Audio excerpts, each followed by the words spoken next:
Sebagaimana diketahui bersama, Provinsi Aceh menjadi lumbung suara Prabowo Subianto pada pemilihan presiden 2019.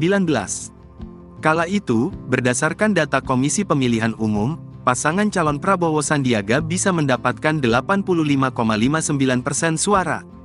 Namun, keadaan berubah pada Pilpres 2024. Prabowo yang berpasangan dengan Gibran Rakabuming tidak lagi menjadi peraih suara dominan di Serambi Mekah itu.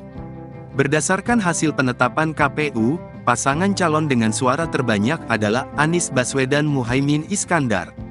Pasangan Amin mendapatkan 76,43% suara, disusul Prabowo Gibran dengan 21,29% suara, dan Ganjar Pranowo Mahfud MD dengan 2,28% suara. Pengamat komunikasi politik Universitas Maliku Saleh Kamarudin Hasan menilai perubahan perilaku pemilih di Aceh pada pemilu kali ini karena Anies Baswedan dianggap lebih mewakili secara agama. Keadaan berbeda pada pemilu sebelumnya. Kala itu, justru Prabowo yang dianggap pemilih di Aceh sebagai calon dengan nilai keagamaan lebih baik. Dua pilpres sebelumnya, Aceh adalah lumbung suara Prabowo.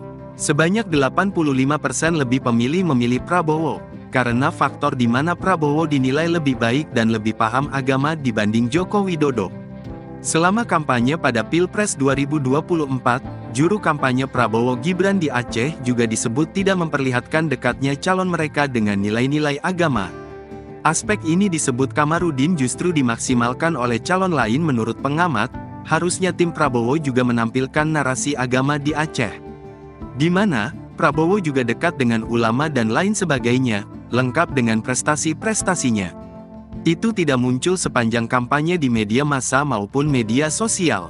Sisi lain, partai pendukung Prabowo di Aceh fokus pemenangan calon anggota legislatif. Sangat sedikit narasi dari partai pengusung yang fokus dan concern untuk mendongkrak suara Prabowo di Aceh. Misalnya, Mualem Ketua Partai Aceh tegas mendukung Prabowo. Harusnya secara aksi nyata itu juga diikuti oleh daerah-daerah, bukan sebatas pernyataan tapi kerja nyata menuju TPS. Nah, berdasarkan narasi di atas itulah, alasan penyebab suara Anies bisa menang telak di Jakarta pada Pilpres 2024 lalu. Sedangkan dua pasangan lain seperti Prabowo dan Ganjar Pranowo, bukan tidak mungkin, jika berkampanye soal agama, Anies akan kembali menang pada Pilkada Jakarta mendatang.